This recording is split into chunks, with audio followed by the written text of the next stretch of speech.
സഹൃദയരെ, കലാസ്നേഹികളെ, ഇതിഹാസങ്ങളിൽ മഹാഭാരതവും രാമായണവും, ആഖ്യാനങ്ങളിൽ വേദകാലത്ത് വേർതിരിവ് നിന്നിരുന്നു. വേദങ്ങൾ സമർപ്പിക്കപ്പെട്ട കാവ്യശാഖയാണ് മഹാഭാരതം. ഈ ഇതിഹാസ ചരിത്രം വീണ്ടും ഇവിടെ സമർപ്പിക്കപ്പെടുവാൻ ഞങ്ങൾ ശ്രമിക്കുന്നു. അതിനു മുൻപേ ചരിത്രവേഷത്തിൽ ജീവൻ നൽകിയവരെയും പിന്നണിയിൽ പ്രവർത്തിച്ചവരെയും ഒന്ന് പരിചയപ്പെടുത്താം. രംഗസജ്ജീകരണം വിനോദ്, നൌഷാദ്. പശ്ചാത്തല സംഗീതം, ഡബ്ബിംഗ്, എഡിറ്റിംഗ് ബെൻസി പൂങ്കുന്നം, ശ്രീജു കുട്ടനല്ലൂർ. ചമയം രാധു പൂച്ചണിപ്പാടം. അഭിനയിച്ചവരും കഥാപാത്രങ്ങളും: Karnan doctor Udayakumar, Yudhishthiran doctor Pramod, Shakuni doctor Gopinath, Arjunan doctor Srivishnu, Kuntidevi doctor Raji Panchamin, Draupadi doctor Vidya Ramadas, Duryodhan Santhosh Patturakkal, Nakulan Rajan Nettissery, വിദൂഷകൻ ആൻഡോ വരടിയം. സഹായികൾ രഞ്ജു, ബെന്നി. സഹൃദയരെ, നിങ്ങളുടെ അനുഗ്രഹവും ആശീർവാദത്തോടും കൂടി അശ്വിനി നാടകവേദി അവതരിപ്പിക്കുന്നു കർണശബദം.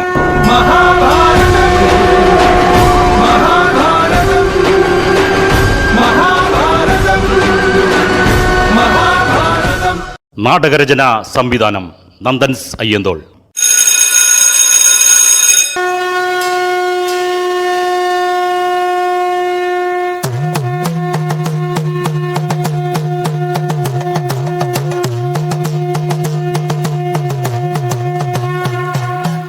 കഥയാണ് കഥയാണ് മാളോരേ തകത. കഥയാണ് കഥയാണ് മാളോരേ തകത. കഥയാണ് കഥയാണ് മാളോരേ തകത. കഥയാണ് കഥയാണ് മാളോരേ തകത. സദസ്സിന് വന്ദനം. നാം വിദൂഷകൻ ഒരു കഥ പറയാൻ വന്നതാ. കഥ കേൾക്കാൻ നിങ്ങൾക്ക് ഇഷ്ടമല്ലേ? നാം എന്തു ചോദ്യാ ചോദിക്കണേലേ. എന്നാ നാം ഒരു കഥ പറയാം. പണ്ടെന്ന് പറഞ്ഞാൽ വർഷങ്ങൾക്കപ്പുറം നടന്നൊരു കഥയാ. ദേ നോക്കൂ, കുമാരന്മാരുടെ ആയുധ പരിശീലനം കാണുവാൻ പാണ്ഡു മഹാരാജാവും ധൃതരാഷ്ട്ര മഹാരാജാവും എഴുന്നള്ളുന്നു. ഇരുവരും ഇരിപ്പിടം തേടിയുള്ള വരവാ. എന്നാ നാം പോയിട്ട് വരാം. എന്താ? കഥയാണ് കഥയാണ് മാളോരേ തകത. കഥയാണ് കഥയാണ് മാളോരേ തകത.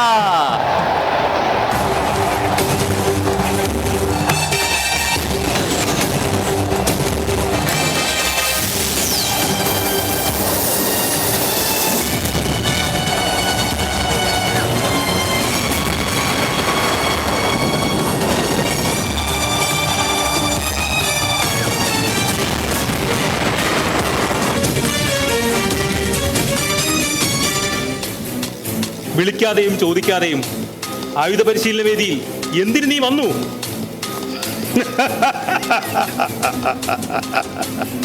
ഇത് പൊതുവേദിയാണ്, എല്ലാവർക്കും ഒരുപോലെയാണ് വാർത്ത.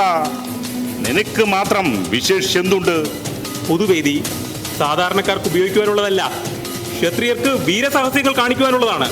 വാർത്ത, നീ ചെയ്ത വിദ്യകൾ ഞാൻ നിഷ്പ്രയാസം ചെയ്തു കാണിക്കാം. ഈ രാജ്യത്ത് അർജുനേക്കാൾ വലിയ വില്ലാളി വീരനോ? ഹേ, ഇത് ആയുധം കൊണ്ടുള്ള അഭ്യാസമാണ്. അത് നിന്റെ അച്ഛതയാണ് വാർത്ത. യോദ്ധാവ് ആരാണെന്ന് ഈ സദസ്സ് പറയട്ടെ. എന്തിന് ആവേശം കാണിക്കുന്നു? നിന്റെ കുലവും ഗോത്രവും ഏതാണ്? രാജസന്തതികൾ സാധാരണക്കാരോട് പൊരുതാറില്ല, അത് രാജനീതിയാണ്. വാർത്ത, എനിക്ക് കുലമില്ല, പക്ഷേ ഏത് യോദ്ധാവിനെയും തോൽപ്പിക്കാനും മനവും മനക്കരുത്തുമുണ്ട് എനിക്ക്. വാർത്ത, നിന്നെ നാം യുദ്ധത്തിൽ ക്ഷണിക്കുന്നു. രാജകുമാരന്മാരുടെ രണാങ്കണ ഭൂമിയിൽ വന്ന് യുദ്ധത്തിന് വെല്ലുവിളിച്ചത് ആരാണ് നീ? രാധേനയ കർണൻ, ഈ പ്രപഞ്ചത്തിന്റെ സൂര്യ തേജസ്. നീ സൂതപുത്രനല്ലേ? ഈ സദസ്സിൽ നിന്നും പുറത്തു പോകൂ.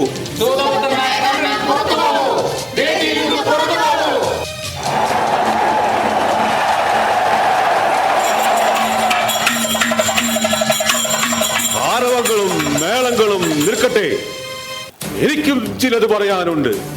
ജ്യേഷ്ഠ, സൂതനെ കുറിച്ച് എന്താണ് പറയാനുള്ളത്? ഇത് മത്സരമാണ്. അനുജനും കർണനും യോദ്ധാവ് ആരാണെന്ന് തെളിയിക്കൂ. ഇതാണോ രാജനീതി? ക്ഷത്രിയനായ ഞാൻ സൂതപുത്രനോട് യുദ്ധം ചെയ്യണമെന്നാണോ പറയുന്നത്? അനുജ, സൂതനും കുലഹീനനുമാണ് കർണനിൽ കാണുന്നതെങ്കിൽ നാം ഇതാ പറയുന്നു. പിതാക്കന്മാരുടെ സാന്നിധ്യത്തിൽ എന്റെ ആത്മമിത്രമായ കർണനെ രാജ്യത്തിന്റെ അംഗരാജാവായി വാഴിക്കുന്നു. ആത്മമിത്രമേ, ഈ അപമാനത്തിൽ നിന്ന് രക്ഷിച്ച എന്റെ കുലത്തെ ചോദ്യം ചെയ്ത ഈ ഭൂമിയിൽ ഞാൻ അങ്ങയെ കൈകൂപ്പി വണങ്ങുന്നു. കർണ,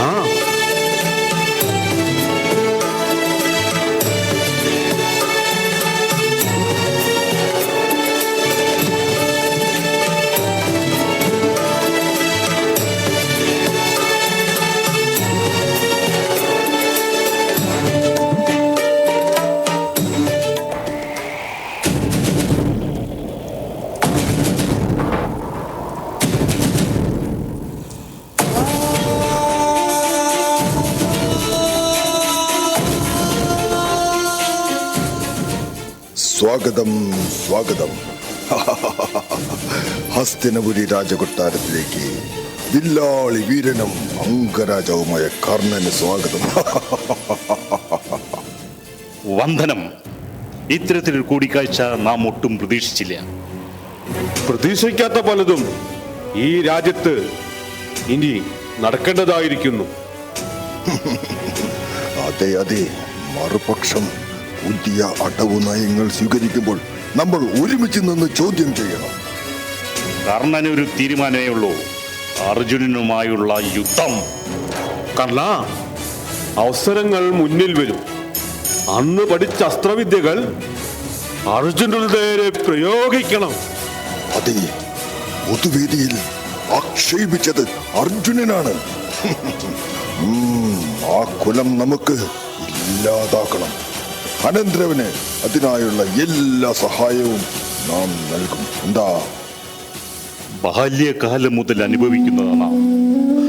അസ്ത്രവിദ്യ പഠിക്കുന്ന സമയത്ത് സൂതൻ എന്ന് പറഞ്ഞ് ദ്രോണാചാര്യർ ബ്രഹ്മാസ്ത്രം പഠിപ്പിച്ചില്ല. അവിടെയും എന്റെ കുലം ചോദ്യം ചെയ്തു. മിത്രമേ, നാം എന്ത് തെറ്റാണ് ചെയ്തത്? ഈ ഭൂമിയിൽ അറിയാതെ പിറന്നതോ? ജനിക്കുവാനുള്ള സമയമല്ലത് കർണ. ബുദ്ധിയും കൗശലവും ഉപയോഗിച്ച് പാണ്ഡവരെ എങ്ങനെ ഉന്മൂലനം ചെയ്യാമെന്ന് എന്ന് ചിന്തിക്കൂ. മാർഗം ഇതായിരുന്നു.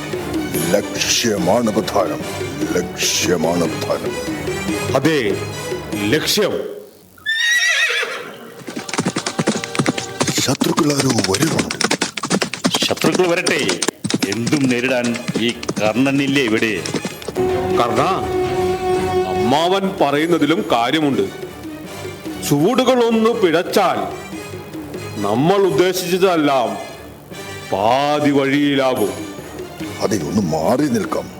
അതിനുശേഷം മുന്നോട്ടുള്ള വഴി തേടാം. ആരാണെന്ന് അറിഞ്ഞതിന് ശേഷം പോകുന്നതല്ലേ ഉചിതം? കർണ, ഇത് ഒളിച്ചോട്ടമല്ല. പകരം പതിയിരുന്ന് ആക്രമിക്കുകയാണ് വേണ്ടത്. വരൂ, നമുക്ക് അകത്തു പോകാം.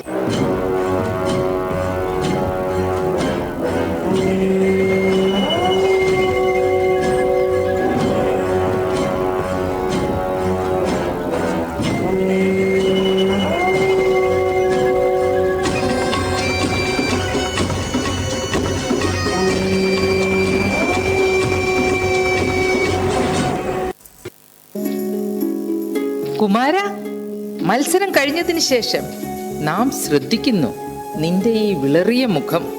മാതാശ്രീ, അനേകായിരം പ്രജകളുടെ മുന്നിലാണ് ഈ അർജുനൻ അപമാനിതനായത്. നീ അനുഗ്രഹീതനായ ഒരു വില്ലാളി വീരനാണ്. നിന്നെപ്പോലെ മറ്റാരുമില്ല. നീയാണ് ഇവിടുത്തെ വെളിച്ചം. മാതാശ്രീ, ഭംഗിവാക്കുകൾ പറഞ്ഞ് എന്നെ ആശ്വസിപ്പിക്കുകയാണല്ലേ. അർജുനൻ മത്സരം തുടങ്ങിയിട്ടേ ഉള്ളൂ. കുമാര, നാം പറയുന്നത് നീ മനസ്സിലാക്കൂ. കൗരവർ പിതാവിൻ്റെ ജ്യേഷ്ഠ പുത്രന്മാരാണ്. നാം അത് മറന്നു പോകരുത്. ചരിത്രം ഇവിടെ തുടങ്ങട്ടെ മാതാശ്രീ. എങ്കിൽ മാത്രമേ നമുക്ക് ജീവിക്കാനാവൂ. സമാധാനമാണ് നമ്മുടെ ലക്ഷ്യം. ആ ലക്ഷ്യത്തിനിടയിൽ വീണു പോവുകയാണെങ്കിൽ വിധിയാണെന്ന് കരുതു കുമാര. വിധി എന്ന് പറഞ്ഞ് പുറകിലേക്ക് പോകുവാൻ കഴിയില്ല മാതാശ്രീ. ബന്ധുവും ബന്ധനങ്ങളും ഇരുവർക്കും തുല്യമാണ്. കുമാരനോട് നാം തർക്കത്തിനില്ല.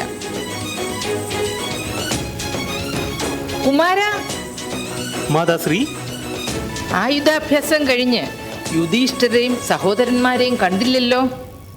അഭ്യാസത്തിന്റെ വീരകഥകൾ ഗ്രാമവാസികളോട് പറഞ്ഞില്ലെങ്കിൽ ജ്യേഷ്ഠന് മയക്കം വരില്ലല്ലോ. നേരം ഇരുട്ടുന്നു. ശത്രുക്കൾ കൊട്ടാരത്തിന് ചുറ്റുമുണ്ടെന്ന് ഓർക്കുന്നത് നല്ലതാണ്. പവിത്രയായ മാതാശ്രീക്ക് ഭയമോ? പുറത്ത് ഭീമനായതുകൊണ്ട് പറഞ്ഞതാ. കോപം വന്നാൽ മാതാശ്രീ അതിനെക്കുറിച്ച് ആലോചിച്ച് പേടിക്കണ്ട. കൂടെ ധർമ്മപുത്രരില്ലേ? എൻ്റെ മൂത്ത പുത്രൻ കൂടെ ഉണ്ടെന്നുള്ളതാണ് അല്പ ആശ്വാസം.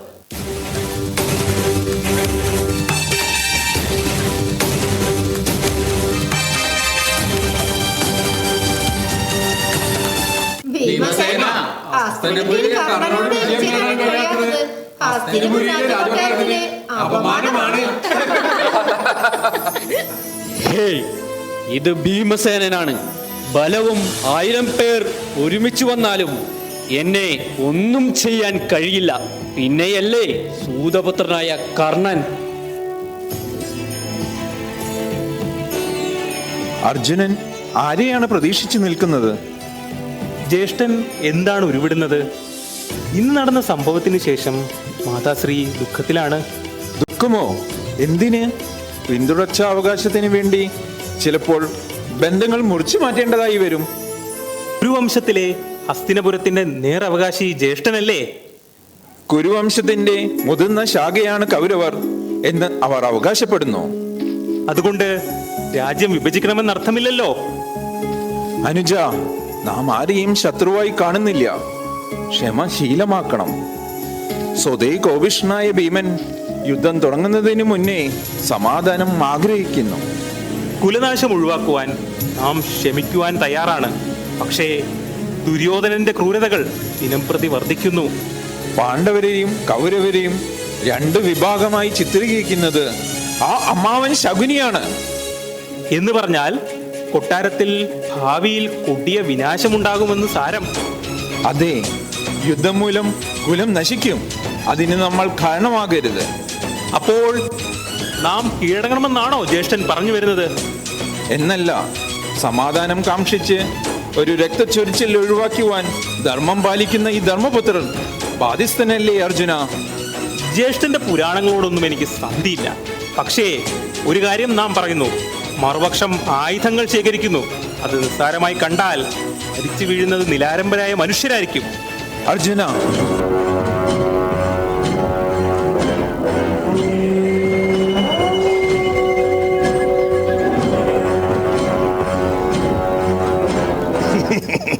യുധിഷ്ഠിരാ, എന്ത് തീരുമാനിച്ചു?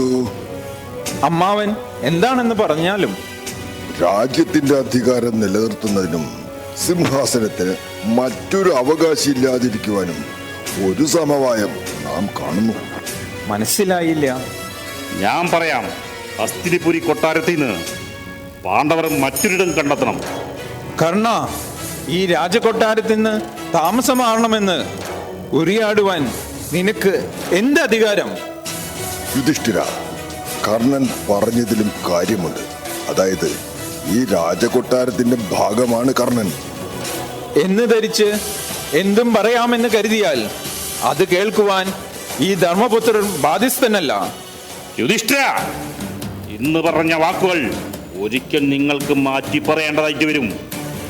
അന്ന് നാം കർണന്റെ വാചകങ്ങൾക്ക് മറുപടി പറയുമ്പോൾ എൻ്റെ മുഖത്ത് നിസ്സഹായന്റെ പ്രതിരൂപമായിരിക്കും. അന്ന് അധികാരം നഷ്ടപ്പെട്ട യുധിഷ്ഠിരന്റെ മുന്നിൽ അംഗീകാരത്തോടെ പറയും, കർണ, ഞാൻ പാണ്ഡുപുത്രനാണ്, നീ സൂതപുത്രനും. ഹസ്തിനപുരി രാജകൊട്ടാരത്തിലെ അംഗരാജാവായി എന്ന് കരുതി അവകാശ തർക്കത്തിനുള്ള പോംവഴി ഒരു അന്യന്റെ സാന്നിധ്യത്തിൽ വേണ്ട. യുധിഷ്ഠിരൻ അത് സമ്മതിക്കില്ല. നീ കർണൻ അന്യനോ? അല്ലേ അല്ല, ഈ രാജകൊട്ടാരത്തിന്റെ അംഗരാജാവാണ് കർണൻ.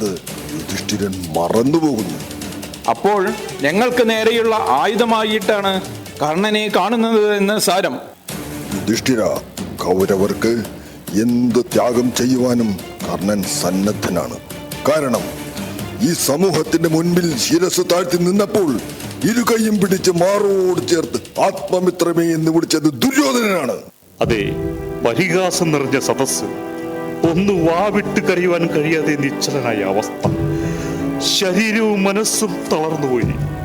ഒറ്റപ്പെട്ടു പോയി എന്നെ ചേർത്ത് പിടിച്ചത് ദുര്യോധനാണ്. മറക്കില്ല കർണൻ, മറക്കില്ല യുധിഷ്ഠിര ഈ കർണൻ. നീ ഒരു യോദ്ധാവാണ് കർണ, നിന്നെ കുറിച്ച് ഞാൻ അഭിമാനം കൊള്ളുന്നു.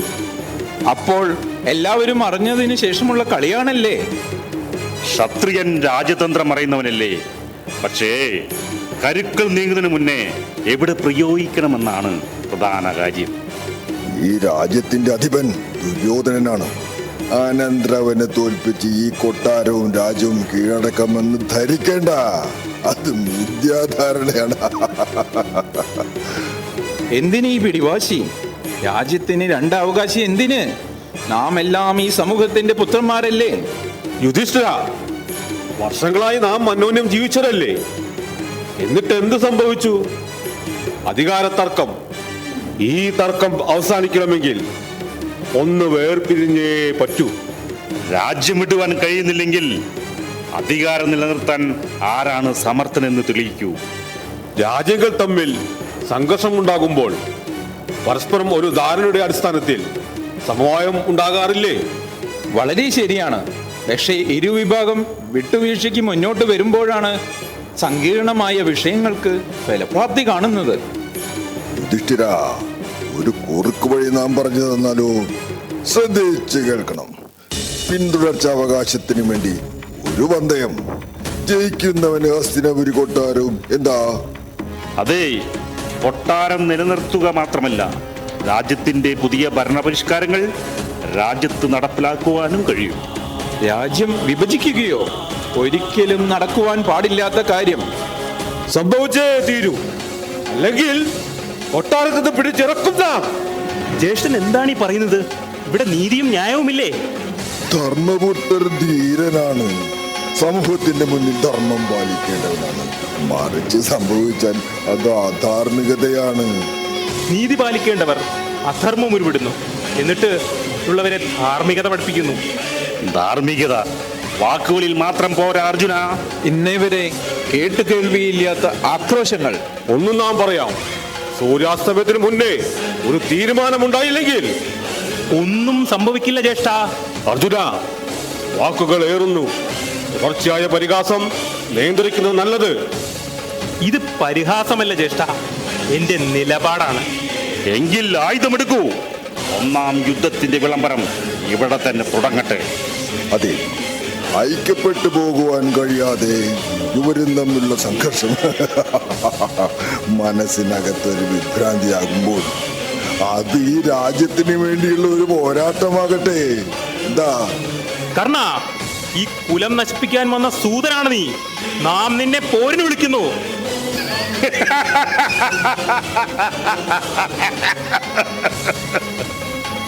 ഈ കർണൻ ആയുധം കൊണ്ട് തോൽപ്പിക്കുവാൻ എനിക്ക് കഴിയില്ല അർജുന. കാണട്ടെ നിന്റെ വീര്യം. അരുത് കുമാര, അരുത്. ഇത് യുദ്ധഭൂമിയല്ല, ഹസ്തിനപുര കൊട്ടാരമാണ്. അരുത് കുമാര, അരുത്.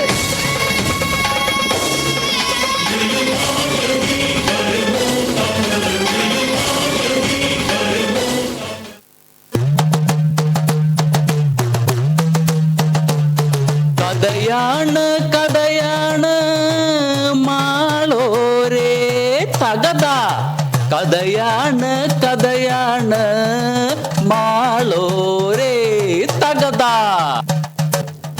അല്ലയോ സദസ്സേ, കഥ അവസാനിച്ചിട്ടില്ല കേട്ടോ, തുടരുന്നതേയുള്ളൂ. ഹസ്തിനപുരി കൊട്ടാരത്തിൽ സങ്കീർണമായ അവസ്ഥ. പാണ്ഡു മഹാരാജാവിന്റെ വിയോഗം കൊട്ടാരം ദുഃഖത്തിലാക്കിയ നിമിഷം. ഈ സാഹചര്യത്തിൽ ധൃതരാഷ്ട്ര മഹാരാജൻ രാജ്യം രണ്ടായി വിഭജിച്ചു. കേൾക്കണേ കാര്യം, ഒന്ന് കേൾക്കണേ. അതാ അങ്ങോട്ട് നോക്കൂ. യുധിഷ്ഠിരനും നകുലനും എന്തോ കുശലം പറഞ്ഞു വരുന്നുണ്ട്. എന്നാ നാം അങ്ങോട്ട് പോയിട്ട് വരാം. എന്താ?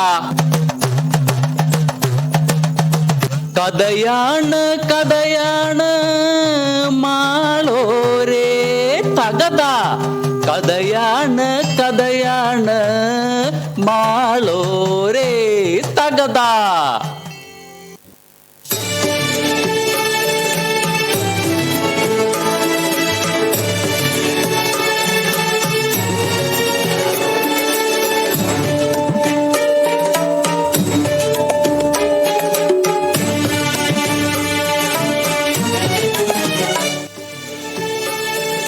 നകുല, ഇന്ദ്രപ്രസ്ഥം മനോഹരമായിരിക്കുന്നു. വിവിധ വാസ്തുശില്പങ്ങളാൽ അലങ്കരിച്ച ദൃശ്യഭംഗി. അതെ, ഹസ്തിനിപുര കൊട്ടാരത്തിന്റെ മാതൃകയിൽ ശില്പികൾ നിർമ്മിച്ച ഇന്ദ്രപ്രസ്ഥം. കൊട്ടാരം കാണുവാൻ ഗ്രാമാന്തരങ്ങളിൽ നിന്നും പലരും വേഷം മാറി വരും. സൂക്ഷിക്കണം. വർഷങ്ങളായി നാം അനുഭവിക്കുന്ന പ്രതിസന്ധിയല്ലേ ഇത്? നകുല, കൗരവസേനയുടെ ഉപദേഷ്ടാവ് ആ അമ്മാവനായ ശകുനിയാണ്. കുതന്ത്രങ്ങളിൽ അദ്ദേഹത്തെ തോൽപ്പിക്കുവാൻ ആരുമില്ല. ഒരുപാട് വിശിഷ്ട വ്യക്തികളെ ജ്യേഷ്ഠൻ കണ്ടതല്ലേ? ആക്രമണം നടന്നാൽ നിസ്സഹായനായി നിൽക്കരുത്. നമുക്ക് നോക്കാം കൗരപക്ഷം എന്താണ് ആസൂത്രിതമായി ചെയ്യുന്നത് എന്ന്. അല്ല, ഇന്ദ്രപ്രസ്ഥത്തിന്റെയും മറ്റു വിഷയങ്ങളും സംസാരിക്കുന്നതിനിടയിൽ ഒന്ന് മറന്നു. എന്താണ് ജ്യേഷ്ഠ? അർജുനും ഭീമനും എവിടെ പോയി? ദ്രൗപദി സ്വയംവരത്തിന്റെ വിളംബരം അറിഞ്ഞതിന് ശേഷം ജ്യേഷ്ഠൻ പതിവിലുപരി സന്തോഷത്തിലാണ്. സന്തോഷമായി. ലക്ഷ്യം തേടിയുള്ള ഈ യാത്രയിൽ എന്തായാലും സ്വയംവരം ഒന്ന് കാണാം. ഈ വേഷവിധാനത്തിൽ ജ്യേഷ്ഠ നാം എങ്ങനെ സദസ്സിനെ അഭിമുഖീകരിക്കും? അതിനും പല മാർഗങ്ങൾ തന്നെയില്ലേ? അതിലൊന്ന് സ്വീകരിച്ചാൽ മതി.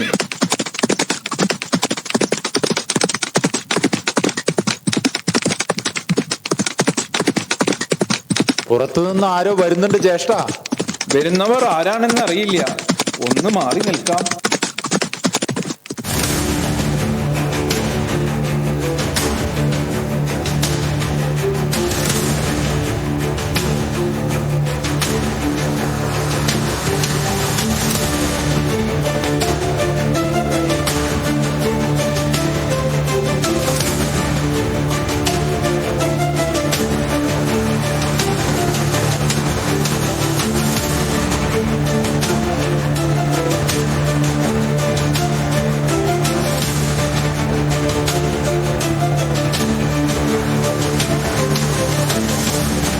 അമ്മാവ, നാം പ്രതീക്ഷിച്ചതിലും ഗംഭീരം, അതിമനോഹരമായിരിക്കുന്നു. ശരിയാണ്. നാം എന്ത് ആഗ്രഹിച്ചുവോ അതിനനുകൂലമായി കാര്യങ്ങൾ ഭവിക്കുന്നു. അവരുടെ ജീവിതം മറ്റൊരു തലത്തിൽ തുടരട്ടെ. താൽക്കാലികമായിട്ടുള്ള കൊട്ടാരം സന്തോഷത്തിന്റെ പ്രകാശം അകന്നു പോകണം. ഇരുട്ടിന്റെ തടവറയിൽ കത്തിക്കരിഞ്ഞ് പാണ്ഡവർ വൃത്തിയാവണം. അനന്തരവാ, അതിനുള്ള മാർഗമല്ലേ ഇത്? എളുപ്പം തീപിടിക്കാൻ കഴിയുന്ന വസ്തുക്കൾ കൊണ്ടല്ലേ കൊട്ടാരം നിർമ്മിച്ചത്? അത് അഗ്നിക്കരയാകുമ്പോൾ ആ അഗ്നിയിൽ പാണ്ഡുവംശം ഒന്ന് ശബ്ദിക്കാൻ കഴിയാതെ പിടഞ്ഞ് വരിക. വർഷങ്ങളായി നാം കാണുന്ന സ്വപ്നം ഈ രംഗഭൂമിയിൽ ശാശ്വതമായാൽ രാജ്യത്തിന്റെ അധിപൻ ദുര്യോധനൻ. അതെ അതെ.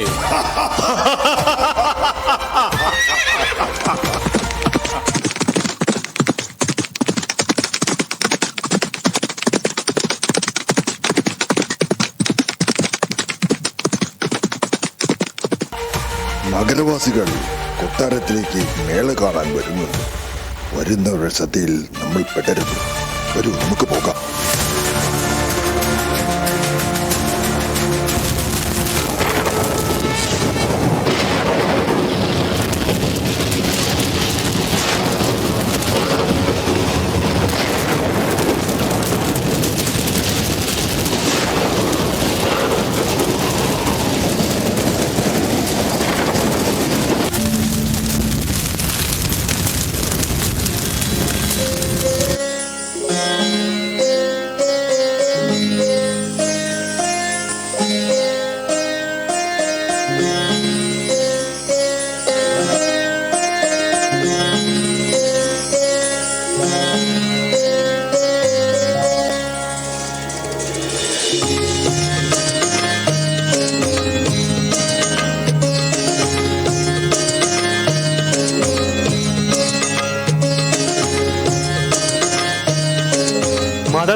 മാതാശ്രീ, മാതാശ്രീ, കണ്ണിന് കുളിർമയുള്ള ഒരു കാഴ്ച കാണിച്ചു തരാം. ഒന്ന് വേഗം വരൂ മാതാശ്രീ. എന്തായാലും കുമാരന്മാർ നല്ല കാര്യമല്ലേ പ്രവർത്തിക്കുകയുള്ളൂ. കൊണ്ടുവന്നത് സൗന്ദര്യമുള്ള കാഴ്ചയാണെങ്കിൽ എല്ലാവർക്കും കൂടി ആസ്വദിക്കാം. മകളെ, വാക്കുകളെ തെറ്റിദ്ധരിക്കരുത്. നാം സൗന്ദര്യമുള്ള ഒരു ശില്പമാണെന്ന് കരുതിയാണ് അങ്ങനെ പറഞ്ഞത്. മാതാശ്രീ, അവിടുത്തെ വിഷമം നാം മനസ്സിലാക്കുന്നു. പാഞ്ചാല രാജാവിന്റെ പുത്രി ദ്രൗപദി 5 പാണ്ഡുപുത്രന്മാരെയും മനസ്സിൽ സ്വീകരിച്ചു കഴിഞ്ഞു. കുമാരി, ഒരു ദരിദ്ര ബ്രാഹ്മണ കുടുംബത്തിലാണ് ആഴ്ചകളോളം കുമാരന്മാർ താമസിച്ചത്. ദിവസേന ഭിക്ഷയാചിച്ചും അത് 2ആയി ഭാഗിച്ചു. കുമാരി എന്നെ ശപിക്കരുത്. മാതാശ്രീ, എൻ്റെ ജീവിതത്തിൽ അംഗീകരിക്കാനാവാത്തതായി ഒന്നേ ഉണ്ടായിട്ടുള്ളൂ. അത് കർണനുമായുള്ള സ്വയംവരമാണ്. കുമാരി, കർണൻ സൂര്യ തേജസ്സുള്ള കർമ്മധീരനായ ഒരു പോരാളിയാണ്. സൂതവംശത്തിൽപ്പെട്ടവനല്ലേ. എൻ്റെ അഭിലാഷം പൂർണ്ണമായി. ഞാൻ ആഗ്രഹിച്ച പോലെ സ്വയംവരം നല്ല രീതിയിൽ നടന്നു. എന്തായാലും സംഭവിക്കേണ്ടത് സംഭവിച്ചു. പാണ്ഡുവംശം നിലനിർത്തേണ്ടത് പുത്രിയാണ്. സന്തോഷവതിയായിരിക്കും.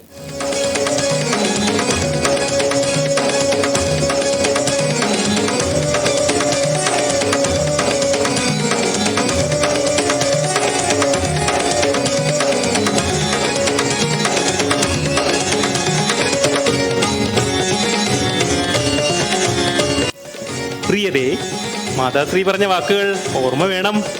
പ്രിയതമ, നാം സന്തോഷവതിയാണ്.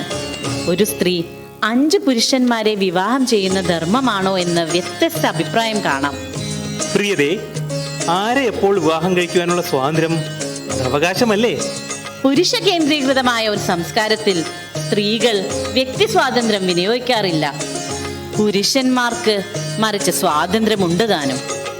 എങ്കിലും പൗരാണിക കാലഘട്ടത്തിൽ സ്ത്രീകൾ വ്യക്തി സ്വാതന്ത്ര്യം ഉപയോഗിക്കാറുണ്ട്.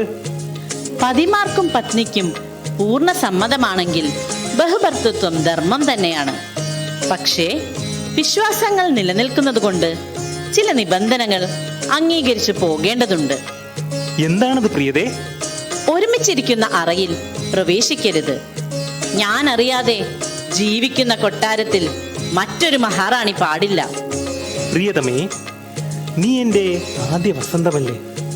കർണനും ശല്യനും പ്രഗത്ഭരായവരും സ്വയംവരത്തിൽ പരാജയപ്പെട്ടപ്പോൾ എൻ്റെ പ്രണയത്തിൻ്റെ ആദ്യ വസന്തമായിരുന്നു നീ.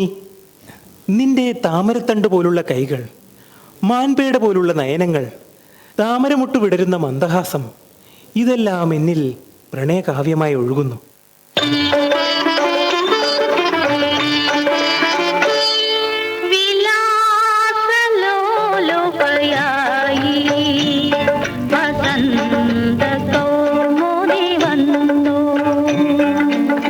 കഞ്ചുകമൂരി മാറത്തു പൂശ,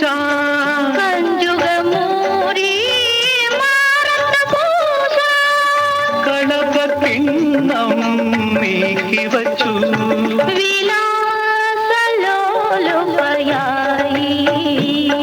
വസന്ത കൗമുദി വന്നു.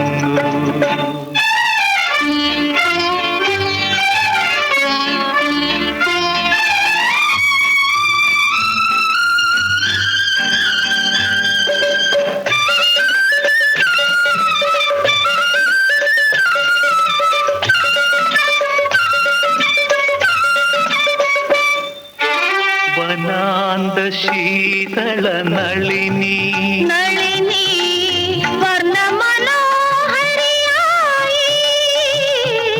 വനാന്ത ശീതള നളിനി,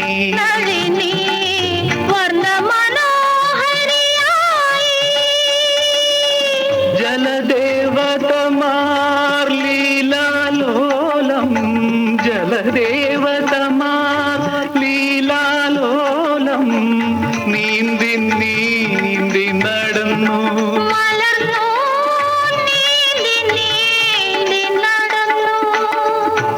വിലാസലോലുപയായി വസന്ത കൗമുദി വന്നു.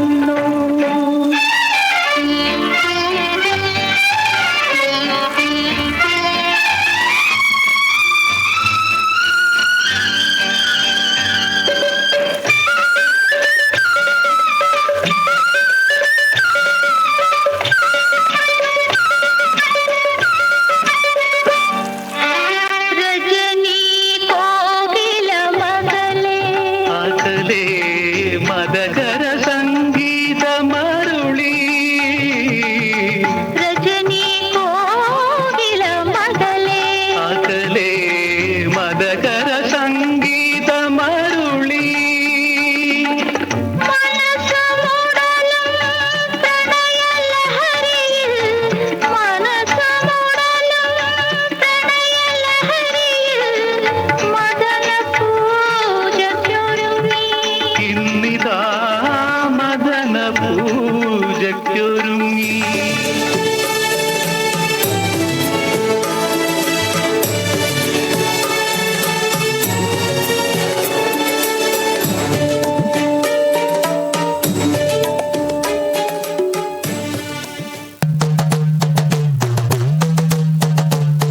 കഥയാണ് കഥയാണ് മാളോരേ തകത. കഥയാണ് കഥയാണ് മാളോരേ തകത. സദസ് കഥയെല്ലാം കേട്ടില്ലേ? അങ്ങനെ സ്വയംവരം കഴിഞ്ഞ് അർജുനനും സഹോദരന്മാരും സന്തോഷത്തിലിരിക്കുന്ന സമയം ധൃതരാഷ്ട്ര മഹാരാജൻ ഹസ്തിനപുരി കൊട്ടാരത്തിലേക്ക് പാണ്ഡവരെ കൂട്ടിക്കൊണ്ടുവരുവാൻ ദൂതനെ അയച്ചു. ഇനിയല്ലേ കഥ തകതൈ തക. കഥയാണ് കഥയാണ് മാളോരേ തകത. കഥയാണ് കഥയാണ് മാളോരേ തകത.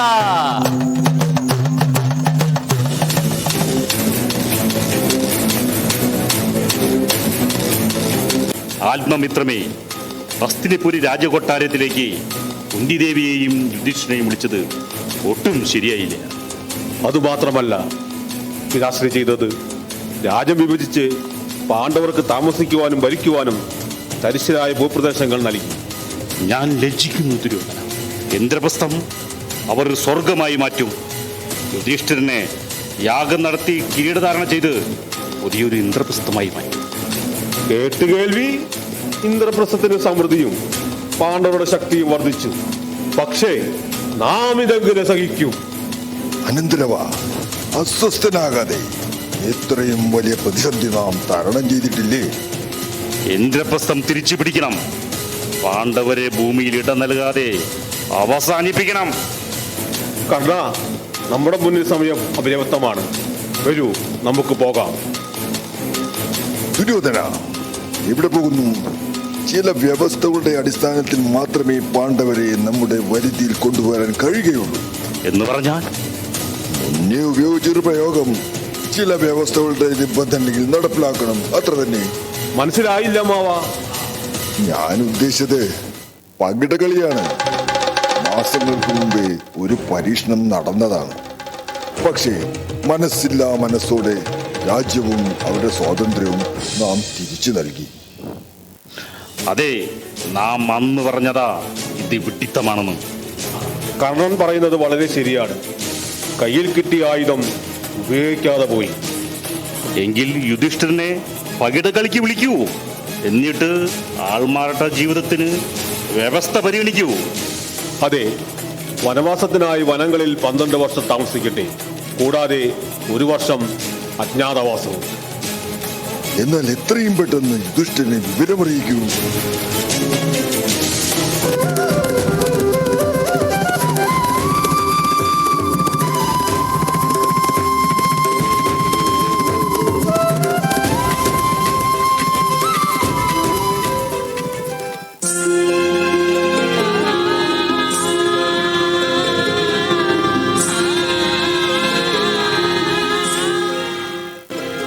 അർജുന, നീണ്ട 12 വർഷം ഇത്രയും വേഗം പോയത് അറിഞ്ഞില്ല. ജ്യേഷ്ഠ, 12 വർഷമല്ല 13 വർഷമാണ് നമ്മുടെ ജീവിതം നഷ്ടമായത്. ഈ ചതിയിൽ ജ്യേഷ്ഠൻ ഇവിടെ പിഴച്ചുവെന്ന് അറിയില്ല. പക്ഷേ സ്വയംവരം കഴിഞ്ഞ് വരണമാലയം ചാർത്തിയ ദ്രൗപദി വരെ. ശരിയാണ്, ചതിയായിപ്പോയി. ദ്രൗപദിയെ പോലും അവർ വെറുതെ വിട്ടില്ല. സ്പർദ്ധ മൂലം അതിന് കഴിഞ്ഞില്ല. എല്ലാം എൻ്റെ തെറ്റ്. മഹാരാജൻ, നാം കഠിന ജീവിതം നയിക്കുമ്പോൾ ദുർമതികളായ ദുര്യോധനും മറ്റുള്ളവരും നാടുവാഴുന്നു. ചതിയിൽ രാജ്യം നേടുന്നവർ ധർമ്മിഷ്ഠരെ ദുഃഖത്തിലേക്ക് തള്ളിവിടുന്ന ധർമ്മവിചാരം നീതിയുക്തമല്ലെന്ന് കാലം പറയട്ടെ. ധർമ്മപുത്രർ എന്നും സമാധാന ദൗത്യമാണ് ആഗ്രഹിക്കുന്നത്. 13 വർഷം കഴിഞ്ഞ് കാണാമെന്ന് പണ്ഡിതന്മാർ പറഞ്ഞു. ആ നിലയ്ക്ക് രാജ്യം തിരിച്ചു ചോദിക്കണ്ടേ? അർജുന, സമാധാനം നിർദ്ദേശിച്ച കൗരവരുടെ ഒരു തന്ത്രമാണ് ഇന്ന് നാം അനുഭവിക്കുന്നത്. ആ തന്ത്രത്തിൽ മഹാരാജൻ എന്റെ ചാരിത്രത്തിനാണ് വില പറഞ്ഞത്. ഒരു സ്ത്രീയുടെ വിലാപമാണത്. അറിയാതെ പോയ തെറ്റിന് ക്ഷമ ചോദിക്കുവാനുള്ള അവസരം കൊടുക്കുക. എന്റെ മനസ്സിനാണ് മുറിവേറ്റത്. ആ മുറിവ് കരിയണമെങ്കിൽ അതിന് നേതൃത്വം നൽകിയവരെ എന്റെ മുന്നിൽ നിർത്തണം. പത്നി, ഈ സാഹചര്യത്തിൽ ജ്യേഷ്ഠനെ ധർമ്മസങ്കടത്തിലാക്കണോ? ധർമ്മത്തിന്റെ ആൾരൂപമാണ് മഹാരാജൻ എന്ന് നാം കേട്ടിരിക്കുന്നു. വാരിക്കോരി ദാനം നൽകി മാലോകരുടെ പ്രീതി സമ്പാദിച്ച് രാജസൂയ നടത്തിയ ധർമ്മരാജനാണങ്ങ്. പത്നി, സംഭവിച്ചു പോയി എന്ന് പറഞ്ഞില്ലേ? ധാന്യസമൃദ്ധിയും എല്ലാം നശിച്ചു. നേരധികാരികളായ പാണ്ഡവർ കാട്ടിൽ, ചതിയന്മാർക്ക് രാജയോഗം. മനസ്സ് ശാന്തമാകുന്നില്ല രാജൻ. എന്റെ ഹൃദയം വീണ്ടും കൊത്തി മുറിവേൽപ്പിക്കുന്നു. കോപമില്ലാത്തവൻ ക്ഷത്രിയനല്ല. ഈ പൊതുതത്വത്തിന് അങ്ങ് അർഹനല്ല. ക്രോധം നാശവും പാപവും ഉണ്ടാക്കും. ക്രുധന് വിവേകമുണ്ടാകില്ല. പക്ഷേ വിവേകമില്ലാത്ത ക്രുധൻ വിവേചനരഹിതമായിരിക്കും. സർവനാശം വരുന്ന ക്രോധത്തെ ബന്ധുജനങ്ങൾ പരിചരിക്കുക തന്നെ വേണം. ക്ഷമയും കയ്യൂക്കും ഒരുമിച്ച് ഉപയോഗിക്കാം, പക്ഷേ കാലദേശങ്ങൾക്ക് അനുസൃതമായിരിക്കണം. അഥവാ രാജ്യം തിരിച്ചു കിട്ടിയാൽ തന്നെ അങ്ങ് വീണ്ടും ചൂതുകളിൽ ഏർപ്പെടില്ല എന്നെന്താ ഉറപ്പ്? ധർമ്മത്തെക്കാൾ ശ്രേഷ്ഠമല്ലേ ജീവിതം? ധർമ്മത്തെ രക്ഷിക്കുന്നവനെ ധർമ്മം രക്ഷിക്കുമെന്ന് പറയുന്നത് സ്വാനുഭവത്തിൽ ശരിയല്ല. ധർമ്മഫലം ദിവ്യമാണ്. അത് ആരെയും ശിക്ഷിക്കുന്നില്ല. ഭൂതജാലങ്ങളെ കൊണ്ട് പരസ്പരം കൊല്ലിക്കുന്നത് ഈശ്വരൻ തന്നെയാണ്. അർത്ഥശൂന്യമായ ധർമ്മ സംരക്ഷണവാദം അങ്ങ് ഉപേക്ഷിക്കണം. സ്വന്തം കുറ്റത്തിന് ധർമ്മത്തെയോ അധർമ്മത്തെയോ പറഞ്ഞിട്ട് കാര്യമില്ല. 12 വർഷത്തെ വനവാസവും 1 വർഷത്തെ അജ്ഞാതവാസവും സഭയിൽ നാം നൽകിയ വാഗ്ദാനമാണ്.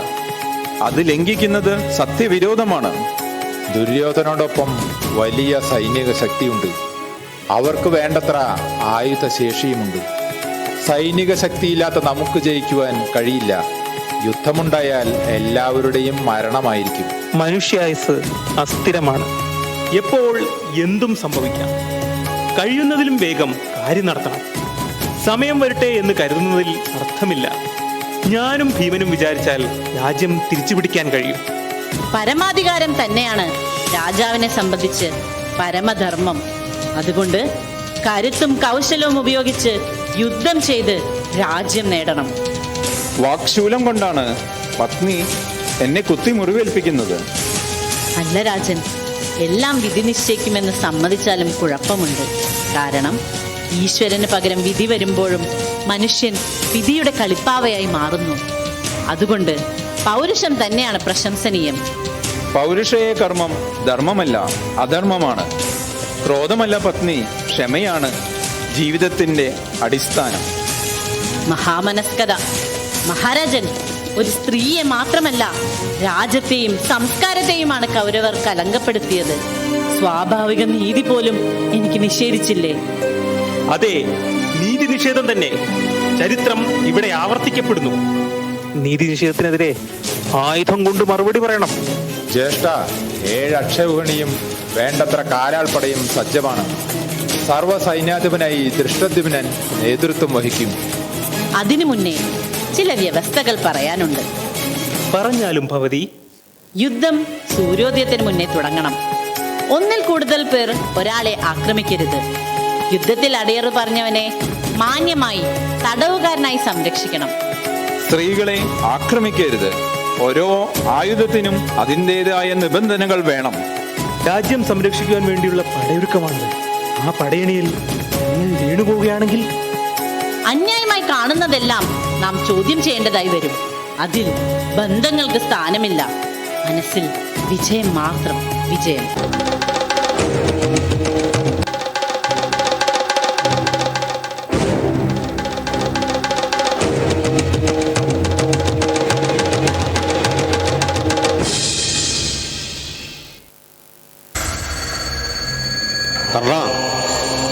കാർത്തിക മാസമാണ്.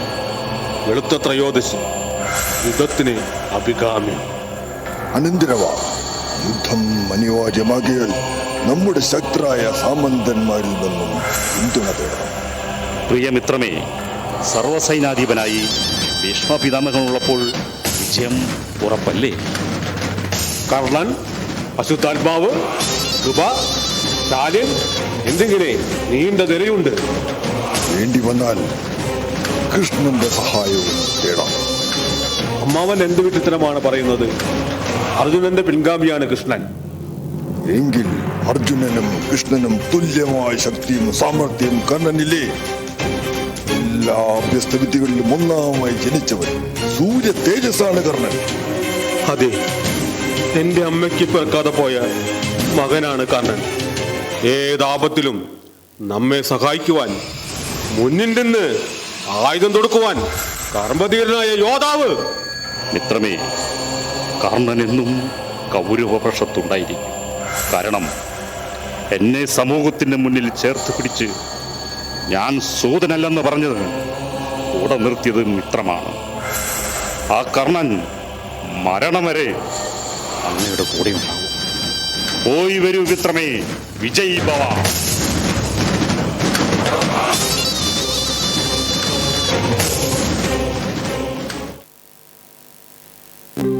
അസ്യ ശ്രീ ഭഗവദാദിത്യസ്തോത്രമഹാമന്ത്രസ്യ അഗസ്ത്യ ഋഷിഃ അനുഷ്ടുപ് ഛന്ദഃ സൂര്യനാരായണോ ദേവതാ സൂം ബീജം യം ശക്തിഃ മം കീലകം മമ ആദിത്യപ്രസാദസിദ്ധ്യർത്ഥേ ജപേ വിനിയോഗഃ.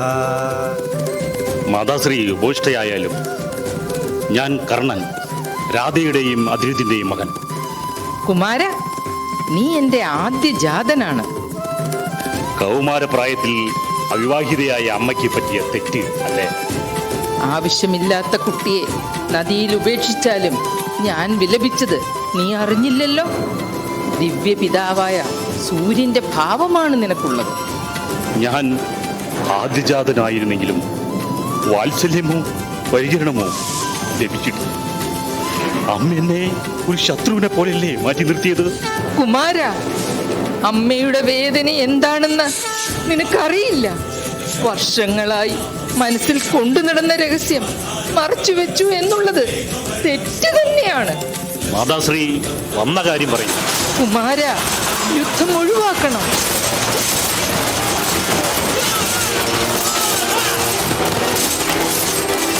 മകനെ, നിന്റെ സഹോദരങ്ങളാണ് അർജുനനും മറ്റുള്ളവരും. അമ്മേ, ഞാനൊന്ന് ചോദിക്കട്ടെ. അഭ്യാസവേദിയിൽ സൂതനെന്ന് പറഞ്ഞ് എന്നെ അവഹേളിച്ചപ്പോൾ ആ വേദിയിൽ നിന്ന് അമ്മയ്ക്ക് പറയാമായിരുന്നു കർണൻ അമ്മയുടെ മകനാണെന്ന്. ആയുധ പരിശീലന വേദിയിൽ ശിരസ് താഴ്ത്തി നിന്നപ്പോൾ മനസ്സിടറിപ്പോയി അമ്മേ. കർണന്റെ തളർന്നു പോയി കർണൻ. ജന്മം നൽകിയ അമ്മയാരെന്നറിയാതെ. കുമാര, സ്നേഹബന്ധമാണ് ഏറ്റവും വലുതെന്ന് പല സഭകളിലും കുമാരൻ പറയുന്നത് നാം കേട്ടിട്ടുണ്ട്. അമ്മേ, 13 വർഷമായി ഞാൻ വിശ്വസ്ത പുലർത്തുന്ന സുഹൃത്ത് ദുര്യോധനാണ്. ഒരു നിശ്ചിത കാലയളവിൽ എന്നെ കൂടെ നിർത്തിയവരെ ചതിക്കണമെന്നാണോ അമ്മ പറഞ്ഞു വരുന്നത്? അധികാര തർക്കം അനാവശ്യമാണ്. വിട്ടുവീഴ്ചകൾക്ക് തയ്യാറാകണം. യുദ്ധം ഒഴിവാക്കണം കുമാര. യുദ്ധം അനിവാര്യമാണ്. എന്റെ ലക്ഷ്യം അർജുനനാണ്. അർദ്ധ സഹോദരങ്ങളെ ഞാൻ വധിക്കില്ല. ഈ കുരുക്ഷേത്ര ഭൂമിയിൽ പരസ്പരം നേരിടുമ്പോൾ അമ്മയ്ക്ക് ഈ കർണൻ ഒരു വാക്കുതരാം. അർജുനൻ മരിച്ചാൽ സഹർണന്മാരായ 5 മക്കൾ അമ്മയ്ക്കുണ്ടാകും. മറിച്ച് ഞാനാണ് മരിക്കുന്നതെങ്കിൽ അർജുനൻ ഉൾപ്പെട്ട 5 പുത്രന്മാർ ഭൗതിക്കുണ്ടാകും. ചരിത്രം കർണനെ അടിച്ചമർത്തപ്പെട്ട കുലത്തിൽ ചേർത്തിരിക്കുന്നു. ഇത് ന്യായമാണോ? അമ്മേ, കർണൻ കർണനായി തന്നെ ചതിക്കപ്പെടാതെ ഈ സമൂഹത്തിൽ ജ്വലിക്കുന്ന പ്രതീകമായിരിക്കും. ഇതാണ് അമ്മേ കർണന്റെ കർണ ശപഥം. മകനെ കുമാര,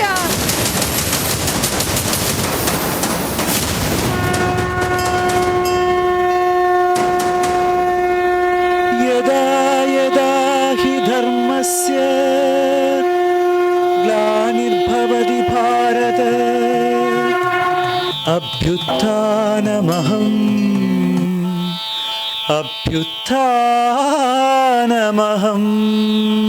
നാടകരചനാ സംവിധാനം നന്ദൻസ് അയ്യന്തോൾ.